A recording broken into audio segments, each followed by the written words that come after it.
Hey guys, how you doing? We are here. We're back for another discussion. I hope y'all like my little backdrop and new setting as we grow together. I'm so excited to be here. Everybody, I want to thank you for watching my videos. If you are watching my videos, please like, share, and subscribe. So let's just get into it. So today we're gonna talk about Katt Williams. We're gonna get into that because of course he sent the internet ablaze. He is the hottest thing of 2024. Okay. Then we're going to talk about baddies. Count your days, Zeus. Okay.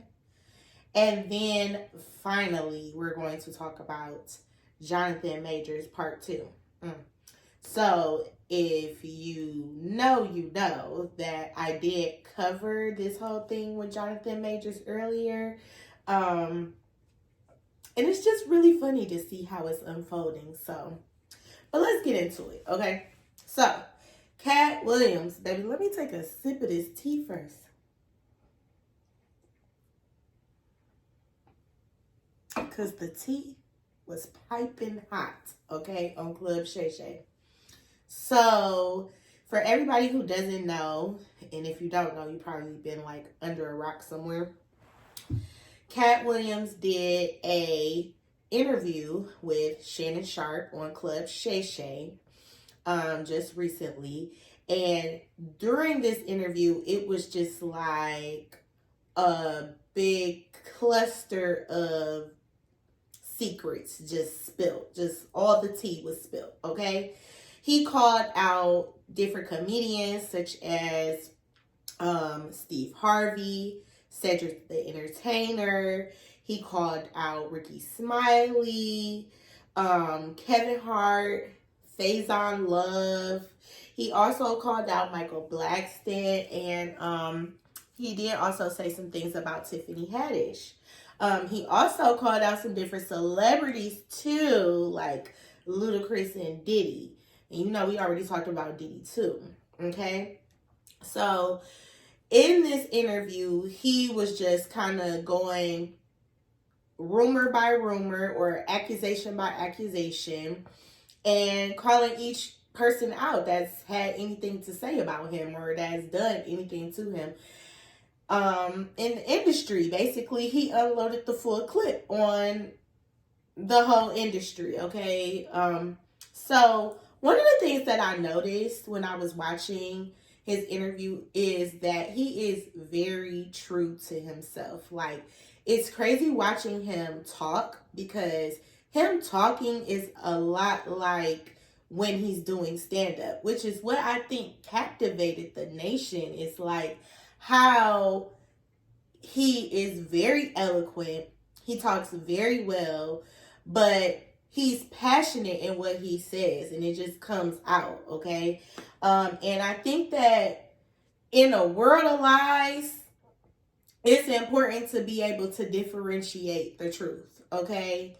And sometimes, when people just say stuff with conviction, it's going to lead people to feel like it's the truth, okay? So one of the things that he said, he kind of led off was when he was talking about Cedric the Entertainer. And he said that earlier on in his career, when he was a like smaller name comedian, he did a joke on MTV's Comic View. And he did get the dates wrong, but they corrected it throughout the midst of the interview.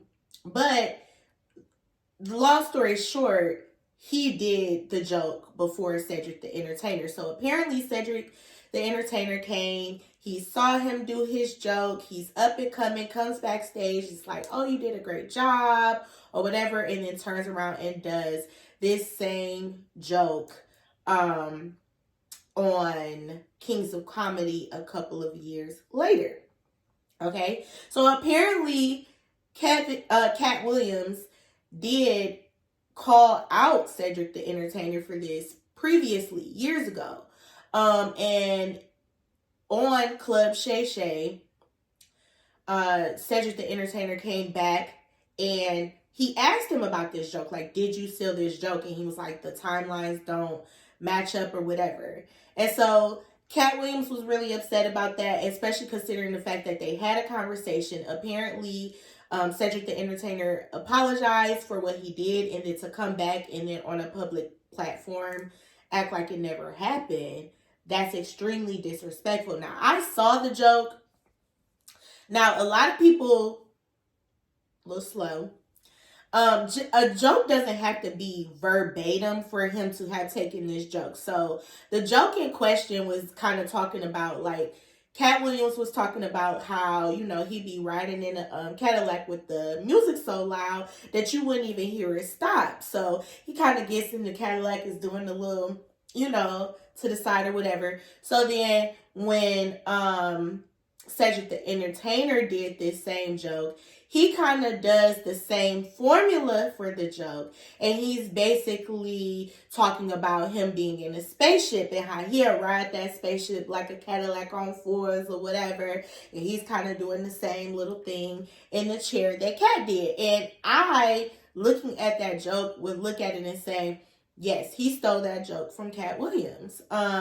He just changed up the wording, but at the end of the day, it's still plagiarism. Like, and if you have been in the industry longer than this man and you call yourself a king of comedy, why do you have to take somebody's joke? Because at that time, Katt Williams was still not a big name.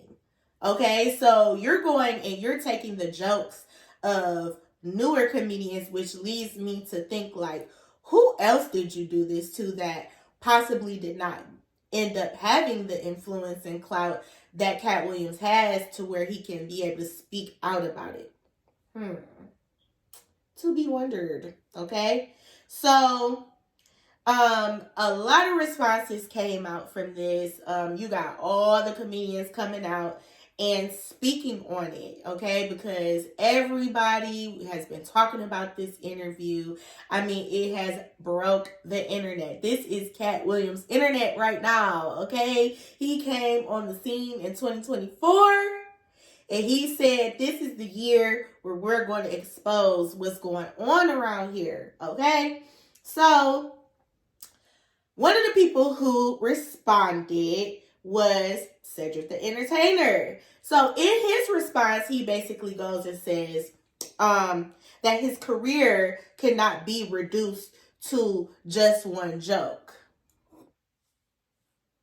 Oh, can it not? Because like I said, I'm wondering now, who else joke you took? Like, I don't find it hard to believe that Katt Williams would have been the only person that he would have did this to. I'm sorry. I'm sorry. I just don't believe it. Okay? And one of the things that I also think about is the fact that he's not saying that he lied. He's just saying, oh, this one joke doesn't define me. Okay, well, that's not what we're saying. We're asking about the joke in question. Did you take it or not? But it's funny how you're coming out to speak on something, but you're not speaking on what really needs to be spoke on. Did you take the joke? We know you took the joke. Why you take the joke? Just take accountability for taking the joke so we can move on. I mean, because at the end of the day, if you were to take accountability, then we couldn't reduce you just down to that one thing. But see, I really feel like if he takes accountability for this one joke, he's going to have to take accountability for the other stuff. And it's just going to be like that Diddy effect where one person says something and the next thing you know, all these different people, it's like the Me Too movement. He took my joke too. Okay? So he don't want to take accountability for none of this. I don't know what you're talking about. Okay? Take that to the grave, boo, but we done already seen the video, so I'm sorry. You took the joke. Another person that came out was Kevin Hart. Now, I already talked about Kevin Hart in my last video when we talked about his lawsuit with Tasha K. So I'm already on a time where I feel like he's a bully. I feel like he's trying to bully Tasha K into not doing her job. I think the same thing about Cardi B. She tries to bully everybody into not doing their job instead of you do your job. How about you do your job and stay off the internet? Okay? And then maybe nobody else will have a job to do or talk about. But if you're going to be a public figure, I'm going to say this once again. If you are going to be a public figure, you cannot be mad at people for talking about you. This is what you wanted. This is what you signed up for. I'm so confused. Okay? So Kevin Hart came out. He's basically like, oh, you got to get that hate up out your heart, big dog, or whatever. And I just find that to be such a gaslighting comment. Because once again, can we address what's in question? We talking about you being an industry plant. Where did you come from? How did you get these opportunities? And why did you say that Katt Williams was on drugs? What was the beef for real? Because to me, I'm not going to lie. When I put the dots together, when he was like, when have you ever seen somebody just come on the scene with this? It's like, some people could say like, oh, he just mad because he didn't have those opportunities. Understandable. But people be having to get it in the mud. So it's very, very hard to, I think, as a person who's really gotten it in the mud, who's really been through the Chitlin circuit, trying to get their name out there as a comedian, to see somebody come on the scene that hasn't been through the Chitlin circuit. Nobody knows who this man is. He hasn't put his footwork in. And then all of a sudden, he's got a leading role in a film, a major film, and a whole comedy special. Where did this man come from? Let's be real. And I'm going to be honest. I don't think that Kevin Hart is funny. I think he was funny when he first talked about himself and his family and dogged them. Okay? Like, let's be real. Because that's what he did. Okay, made a joke and a mockery out of him and his whole entire family. It was funny at first, but it's like, how many times am I going to sit here and watch you do the negative self-talk and talk about how you're short? Nobody cares anymore.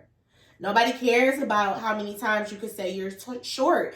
It's starting to get a little awkward, and it's giving negative self-talk and attention seeking, and I can't. I'm sorry, like, it's not giving for me. And for everybody that's like, why is he going off on these people? Like, I'm going to address you too. You say I'm on drugs. And you say that I burnt all my bridges in the industry and you're spreading these rumors about me on the Breakfast Club. I'm going to say something too.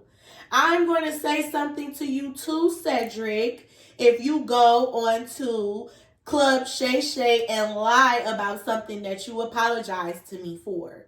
Something that we could pull the receipts for and see that you stole the doggone joke. I'm going to say something too. I'm going to call it out. Let's talk about it. I don't understand.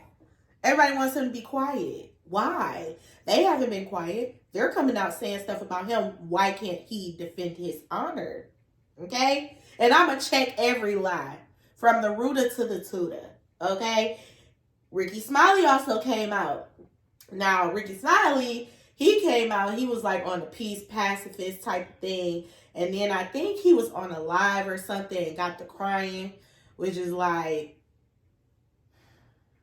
I'm trying to have empathy. I'm trying to practice having empathy in 2024. But one thing that I think about with Ricky Smiley is like, okay, now, even if it was a case where you could have gotten the role of Money Mike, right? This was Katt Williams' breakout role. This was really the role that put him on the map and solidified him as a comedian and allowed him to be in other movies and productions. This opened so many doors for him. And I'm pretty sure, Ricky, that you know that. So for me, I would kind of think of it like, that's like you going and seeing this man with his wife and being like, I could have had her 20 years ago. She could have been mine, but she's not. But she's not. I'm sorry. This is his role.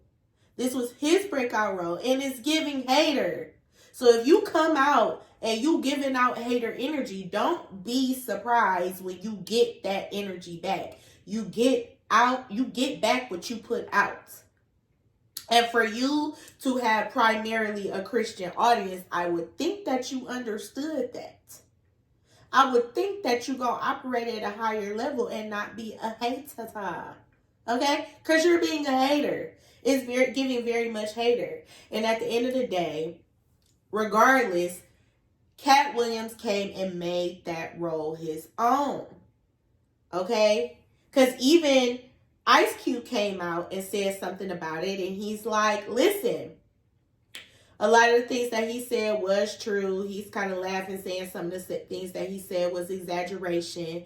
But he did say that originally the SA of Money Mike was supposed to be not on camera, but like Katt Williams said, it was supposed to have happened. And I commend Katt Williams for coming and saying, hey, this is never funny, because it's not. It's not funny when it happens to a man, a pimp, nobody. It's not funny. And he made that role his own, and he did an editing. That's what Ice Cube said. So at the end of the day, he told the truth. He made that whole entire role his own, to the point where he could take that formula and take it over to Boondocks as well. So, Ricky, please stop with the tears. I can't, because you kind of brought this on yourself.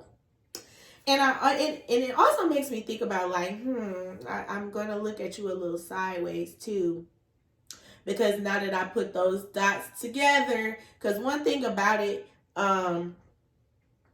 Katt Williams, his interview helped to connect a lot of dots. I hear a lot of people saying that, like, I never thought of it this way. Oh, I saw this, I never knew, but I remember.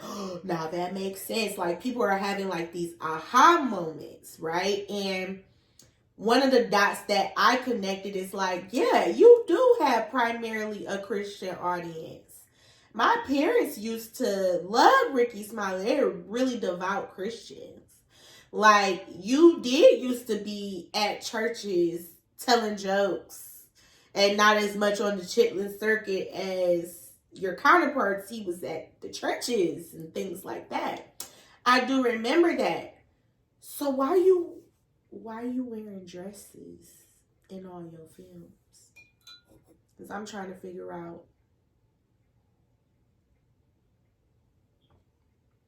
One thing for sure, I don't have anything against trans people, people who identify as a part of the LGBTQIA community. No problem at all. But let's be honest, as if you are supposed to be this Christian comedian that stands for these different values, and that's what sets you apart from your counterparts, then how are you doing something that's clearly against your religion and clearly against your brand? It's giving very much, I'm selling out for an opportunity. And I feel like when people say, oh, they're selling their soul, you kind of think of it as like this blood ritual. And I don't know, it could be something like that, but I think a lot of it is about, what is it that is a no for you? Well, let's make you do that no. You do that no, you in the dough, because I can always come back and be like, remember when you did that? And use that against you. Okay? I'm just saying. But yes, When it comes to Ricky, you get what you put out. I'm sorry. And I'm looking at you on the side because I'm kind of like, it's giving sellout. It's giving just like all of them putting on these dresses for these roles and demasculating yourself and identifying as something that you don't identify for a check. It's just as egregious as what happened with Faison and Tiffany Haddish. You guys are going against your morals for that moolah. And that's the definition of selling your soul, baby. It is. Okay? Forgive me for my notes, but I got to stay on task, okay? So, Steve Harvey also came out and said something, and he was doing very much the gaslighting techniques, kind of coming, making light of the issue, and just saying, like, he made, like, a tweet basically saying, like, I don't address my haters, which I hate it when people do that because it's kind of like, that's you addressing your haters. Do you not see that? Like, you think you're being slick. Hold yourself. Okay? Yeah. So, yeah. Then he kind of said some other things talking about people kind of sprinkle in lies into things just for, it can be truth with lies sprinkled in just for you to be able to believe the lies. And I also counter it with this. Like, have you ever heard somebody talk about something or something that someone else has done? And it's like they're sitting there doing that thing right there in your face as you're saying it. That's what it's giving me. Like, are you talking about Katt or are you talking about yourself when you're talking about sprinkling in lies into the truth? Who are we talking about here? Because a lot of times people just be sitting up there telling their own business. It's called a Freudian slip. Okay? And I feel like he's being real slippery. It's giving... I look sideways at anybody who's too industry and too ganged up. I just look sideways at that. Another person who came out who was not even discussed, so why you even coming out and saying anything, was Mike Epps. Like, first of all, Mike, why are you trying to talk about his Fendi jacket saying that it's fake? And then when everybody else comes and pulls those receipts on you, you want to kind of try to run it back and say, oh, it was just a joke. Yeah, that's real funny, Mike. It's giving you were trying to bandwagon because you thought it was going to go a different way than it did. But then, see, people, I honestly feel like the public is tired of the lies. They want the truth. It is the age of truth. It's more lies out here than anything. And I'm tired and sick of it. I want the truth. I crave the truth. That's why I came out here and started doing this podcast, because I want to tell the truth. Okay? Like, I'm telling my truth about what I think about this. It's preposterous. Okay? Because you have all these people coming out here saying responses and saying a whole lot of fluff and nothing. It's like when you write a paper, when you in undergrad, and you be like, they say, oh, we need 6 pages. So then you say, this was a very interesting, intricate way of postulating the propensity of, and you just get to fluffing and fluffing. But at the end of the day, you ain't saying shit. Yeah. They ain't saying nothing. Ain't nobody coming out saying that he wrong. Nobody has proven, no receipt that has been pulled has disproven anything that he said. The man is running across the child, running across that basketball court like that, baby. Listen. No, we did not see them press start or stop. I will tell you this, though. That man is twice the age of me. And the way he was running past that thing, I could never. He was getting it, child. He was getting in there. Okay? The truth, the proof is in the pudding, baby. Because I could never. All right? I could. I just need to go to my trainer a little bit more because she be tired of me, child. I ain't even go in today. But I did this video with y'all, so I had to set up and everything. So, But all to be said is he is a older gentleman doing stuff that me, as a freshly 30-esque-year-old woman, is looking like, baby, bye. Okay? I'm going to leave it to Katt. So, yeah. I would like to hear somebody come out and say he's lying. I would like to hear somebody come out and show a receipt that he's lying. But one thing that Katt said that was very interesting, and the reason why I'm covering this, is that the truth is going to be revealed in this season. It's coming out. It's coming out. This is the age of Aquarius.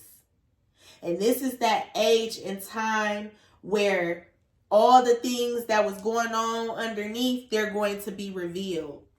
We're going to be coming to a whole new level of knowing, a new level of consciousness, a new level of being. And in order for that to happen, these principalities have to fall to the wayside. And it's given industry. It's given Illuminati, if you want to call it that. But ultimately, it's giving agendas. It's giving agendas and gang activity. And nobody should have to go through that. All these men saying they pro-black, but then they go and poaching each other's ideas, shows, talking about each other, accusing each other of, drug abuse. Kevin, you saying this man addicted to drugs. What about Tiffany? Because I just did a video on this. Where's all her friends? You look at her right now, she look like she on drugs. Aren't you the person that put her on? Because he said that in his same interview. He put his people on. From what I know, Katt put people on too. But the person you put on, where they at now? Getting DUIs, looking drugged out, and where you at?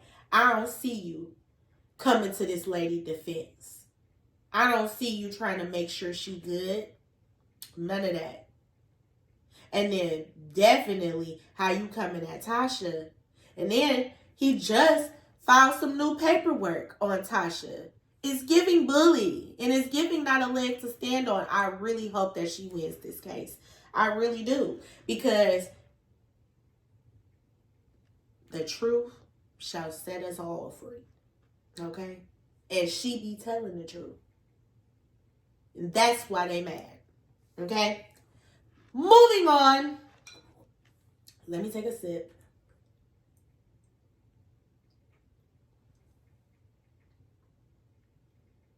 I forgot to light my candle, y'all. It smells good, too. Next, we're going to talk about baddies. Zeus, you count your doggone days. Count your motherfucking days, Zeus. Because one of these days, somebody ain't going to make it off that doggone set. I'm telling you. So in this new episode of Baddies that we waited 2 weeks for, you could have kept that. You could have made that the preview and put the rest of the stuff. But y'all running out of content, and that's what it is. In this new episode of Baddies, they go to Jamaica. And they're all in the Sprinter. Once again, they seem to be separated, as always, which is really getting old. It's almost to the point where, like, they don't even see or deal with each other at all, except for when it's time to film. That's what it's giving. Because it's giving, hey girl, I ain't talked to you in a long time, when Natalie spoke with Sky. It's giving, we all went and dispersed, went and got our hair done, came back to set, and House A still ain't seen House B in this whole entire time. That's what it's giving. So, They start talking about how they're going to go to Ocho's Rios, which I want to go to. I can't wait. But they want to go to Ocho's Rios, and they're supposed to have a really good time. They get into the Sprinter, and they get to drinking and stuff like that. Apparently, Smiley does not drink, so she says, actually, so Sky says, because Sky says that she's never really seen Smiley drink or smoke, and she was doing both that day. Now, I will tell you, the first time I ever got crossfaded, I was out of there, baby. Out of there. Out of control. Calling for my cousin. Where's my cousin? I need to know where she at. Now, I was not convulsing, but I was passing out, sleep, all this stuff. To be fair, I was a teenager. However, if you don't drink, you don't drink. If you don't ingest these types of substances, you just don't. And you never know what type of reaction you can have to that. And they was drinking that hen dog, baby. That's a real heavy way to start. So I'm really feeling like at the end of the day, Smiley, she did probably take in some stuff that she's never taken in before. And who knows what else either. Because, child, the allegations be allegating. Okay? So, basically, Smiley starts to get drunk. And she's drunk in the Sprinter. They're trying to get her up. She's barely coherent. Like, she's falling all over the place, everything. So, they get out of the Sprinter and they're going to tell the other girls about what happened. Smiley's still in the Sprinter, and at this point, she is out of it. Her eyes are rolling in the back of her head. She's like, head going back and all this stuff. She can't control her neck. And it just seems as though she had completely lost control of her faculties. Now, during this time, they had the security with her. And security. Zeus security. Not y'all. Wake up. Baby shot a clock. Not baby shot a clock. Don't you see this girl is, y'all don't take nothing serious, Zeus. And that's the problem. Because see, y'all are getting bigger and bigger. So you need to start taking real precautions before somebody it's going to be called Smileys. Okay? It's going to be called Smileys. It's going to be called the next person that turned around and takes your whole situation because y'all playing about real life situations and circumstances. Because somebody's health is nothing to play with and sit there and film. What the heck is wrong with y'all? Okay, so I'm sitting here watching this episode like, am I in the Twilight Zone? Is this really what the world has been reduced to at this point? Is just being disgusting and nasty towards each other? Do we really have no more empathy for anybody or anything anymore? Like, where are we at as a people? To where Zeus and the production team would make an entire 45 to 50-minute episode out of this girl sitting there convulsing, passing out, throwing up all over herself, screaming for her child. Help me to understand. I don't care whether y'all feel like she was playing or making it up or not. Even if she was, obviously she's having some type of mental health break. Where's the empathy for that? That's not the time while a person for you to be sitting up there trying to tell them they lying. Or trying to tell them the consequence of them choking up on themselves. Help me, Jesus. Help me, Jesus. Like, make it make sense. I got to take a drink. Because it upsets me. It upsets me so bad.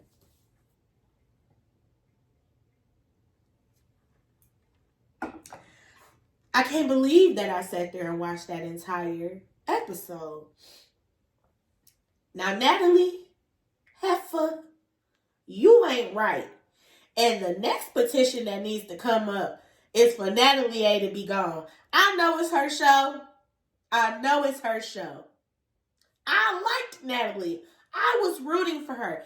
But one thing I cannot do is for her to sit here and be yelling at Smiley, being so insensitive towards this girl.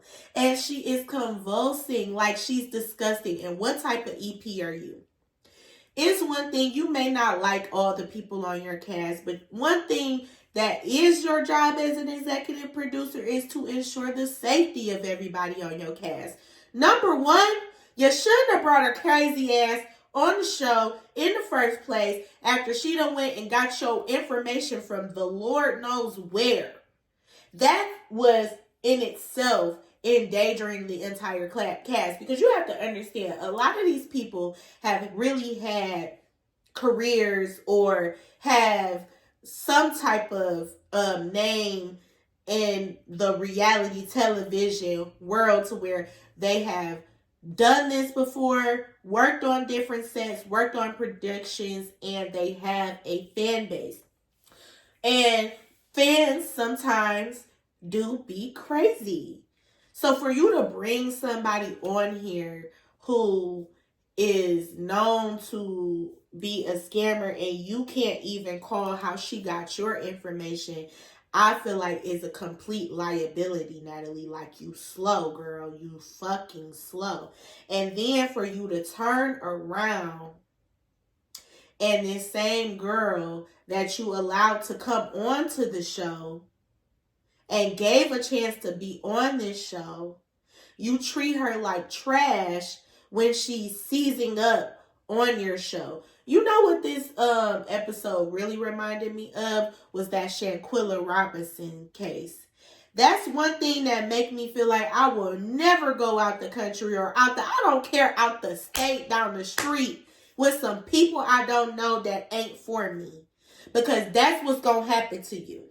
You'll be sitting up here seizing, coughing up, throwing up, all of this stuff, and they sitting here recording you like it's a joke, tapping you, talking about Betty shot a clock. You about to throw up. Scott smacked her in her face. Now, I ain't gonna lie, that was a little funny. And if I didn't know somebody too, I might have been like, oh, you know what I'm saying? But she smacked the shiznit out of that girl. Okay? Really did. And one thing about it that I caught very quickly is they were shining that light in her eye, and the security guard said that her pupils were not dilating. That is not something that you can fake. You can't fake your pupils not dilating. Okay, so obviously she was really having some type of issue. They were talking about her BMI, they were talking about her blood pressure and things like that, and they were saying that it was above average. So she was obviously having some type of something going on. Do I think that she exaggerated a little bit? Maybe. But she might have a layer of things, co-occurring disorders. That's a thing. To where she could have been having both a physical episode that induced a mental health episode. That is something that can be. And my issue is really like the response time. Why did it take so long for a producer to come on the set? You got these two slow ass security guards talking about Betty shot a clock when her eyes are rolling to the back of her head. Why did it take so long for you guys to take that seriously? Why did it, like, you know what I mean? Why did it take Natalie, like, Natalie, you're sitting here, you have no empathy, you're an evil bitch. Okay? Sitting here, going in on this girl as she's throwing up or whatever. I cannot. And you know who else made me mad? Taseki. Not the only 5-6 words you said all season was some dumb shit. Now, Taseki, you have said a lot of things in your confessionals that I really, really agree with. I really get down with it. I'm like, yeah, she a real female. But my thing is, once again, the lack of empathy. I'm going to need you to get it together. Because for me, That's not the time for you to be sitting up here talking about she's faking. That's not the time to be sitting up here talking about I want a blunt and acting like a crackhead. It's just not the time. And I'm going to tell you one thing, Zeus. Let there be another episode like this, because the first episode that really rubbed me the wrong way was when they was doing all that stuff to Biggie. And they were really, no. Let's take it back. The first episode that rubbed me the wrong way was when they did all that stuff to T. And they were really, really like jumping on this girl for no doggone reason. The next time y'all really rubbed me the wrong way was when y'all was targeting Biggie and tried to do that whole eviction notice. And even the episode before that kind of targeted, they kind of triggered me too. And where they were basically like going in or whatever, and Biggie was trying to explain herself, and then E.T. got all in her face and stuff like that. That type of stuff really triggers me because I don't like to watch bullies. And then the funny thing is they sit here and talk about, we don't like bullies, we don't do bullies, we don't do that. And they try to act above everything. But you girls are some bottom of the gutter ass hoes. For real. And I cannot put it any other type of way. The type of things Rolly, Scotty, Natalie, basically House 2 that you are, or House A that y'all are willing to do is bottom of the barrel. And how dare you be so appalled by Biggie picking up a chair. I'd have picked up a chair on E.T. Ugly A too. And popped her right upside that mud. Because one thing you're not about to do is think you're about to come and keep trying to sneak me. No. I'd have chipped that other tooth. I'd have chipped the rest of the tooth. She'd have been looking like Krishan. Since she want to be so much like her. Since she want to be the lap dog and everything. Okay, look like her then. Let me knock the rest of that tooth out. See, this why. Lord, y'all got me spilling. See, this is the reason why I was saying that I cannot watch another episode like this. It triggers me really, really bad. And this is the reason why I stopped watching Jocelyn's Cabaret. Because how she was beating them girls up at that reunion, I was like, absolutely not. It's too much. It's too much. Zeus, where's the bar? Is it in hell? Because y'all used to be a Christian network, so I'm trying to figure it out. So the bar is in hell now. I'm going to need y'all to figure it out. But let there be another episode like that where it's just some stuff going on that's just like completely... That was disgusting. To sit there and make an entire episode out of this girl's seizure and being drunk, it was completely disgusting. Of the production team, it was disgusting of everybody that didn't help that girl. Sky was the only one that was partially helping her. And it was as a whole entire network. Ugh. And if I see another thing like this, I'm telling you, I'm wiping my hands with Zeus and I'm getting my $5.99 back because I'm not about to do it. I'm not about to do it. And I refuse to get Now That's TV because that's real ratchet. That's real ratchet. I can't. Moving on, because they don't even deserve any more of my time. I'm so over them. Lastly, but certainly least, that doggone Johnathan Majors child. Whew. Let me take another sip. Johnathan Majors has been convicted of harassment and misdemeanor with reckless assault in the 3rd degree, which basically means that he did get found not guilty of some other charges, but basically means that he didn't mean to hurt her, but he hurt her. That's what reckless assault is, right? Now, they said she was unconscious, but this the thing, like, you try to get somebody's phone, and baby, he's got issues. He's got issues. Now, Johnathan Majors went and he did an interview on ABC after his conviction. Now, he could face up to 1 year in prison, which I doubt highly is going to happen, considering the fact that he doesn't really have a criminal history. They do say that he has a past with domestic violence where other women have come out and said these things. However, I really, really doubt that he's going to get jail time, but he could face jail time. Now, he went and did this interview with ABC, and I'm just over it. I kind of feel like it's the same premise of him sitting here pleading to this black woman about how he's so scared of this white woman. I'm afraid. This is who you chose. How you afraid of this little frail girl? She like one of these.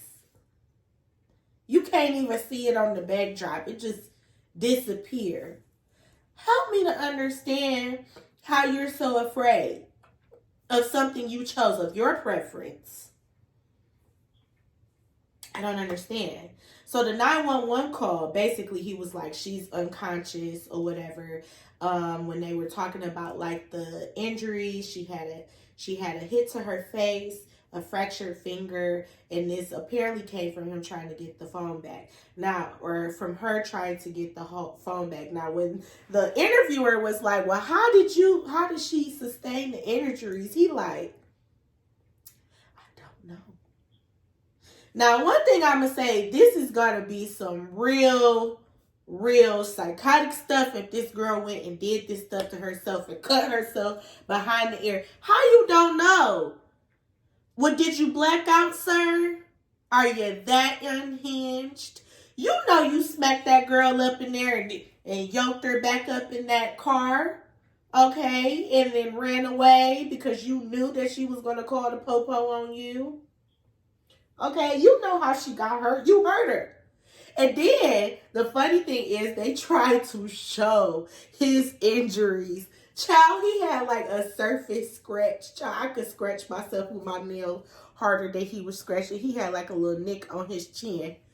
And they talk about they found it in that admissible inquiry. I would have found it and I'm like, sir, you could have fucking failed and did more damage than that.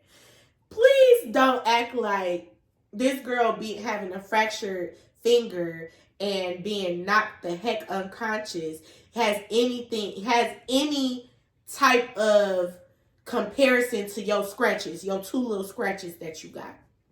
I cannot even believe. And then they released the tapes where basically he was telling her he wanted her to be like Coretta Scott King and Michelle Obama. So then they asked him about it. This is the part that really pisses me off about Johnathan Majors, because I don't think he knows or realizes how dumb he sounds. So he's like, I am doing great things. I am a great man. I'm doing great things for the culture. And I need you to be like Coretta Scott King and Michelle Obama. And then when she asked about it, he's like, well, I feel like I'm doing things for the community like these people, and she's got to make sacrifices too. Sir, what the heck are you doing for real for the community except for shucking and jiving for these white folks? I wait. Because you're not doing anything for the community except for using these black women to your profit and benefit. Because that ain't even, you're not even investing into the community because that's not even your preference, sir. Read a piece of Marcus Garvey's sometime. Why don't you?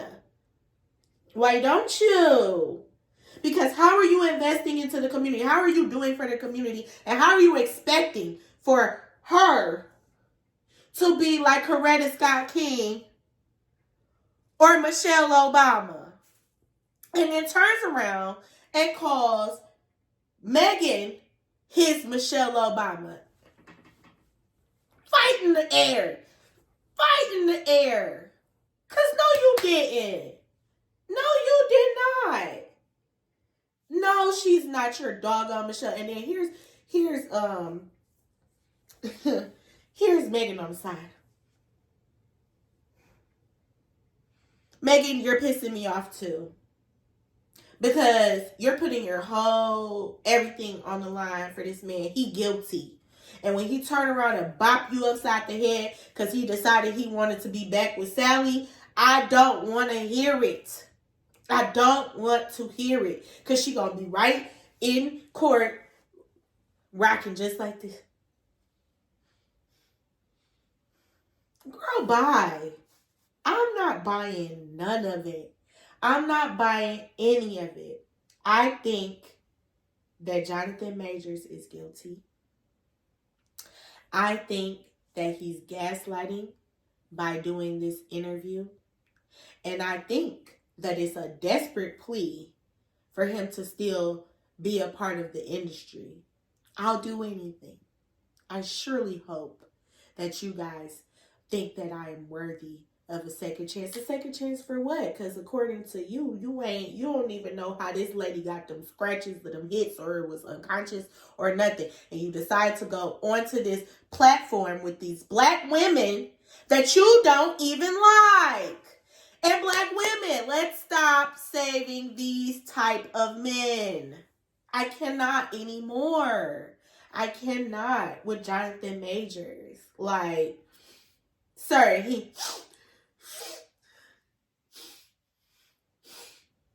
I don't buy it. I'm sorry, because I know all of y'all is actors, world renowned.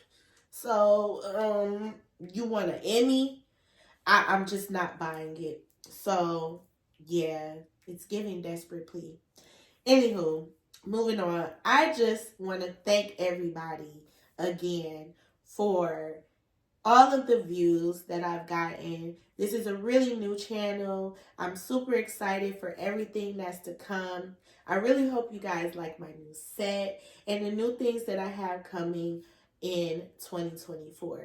Please like, share, subscribe, tell your friends about me, and always remember, I'm going to come with the truth and the principle at the end of the day, because this stuff is all really surface, but what I'm really about is the principle. So let's please discuss. Please comment below if you like what I said, if you don't like what I said, if you like my backdrop, if you don't, if you think that there needs to be some changes. It's all welcome as long as you're respectful, because if you're not, I'ma block ya. Anywho, y'all have a nice night. Peace.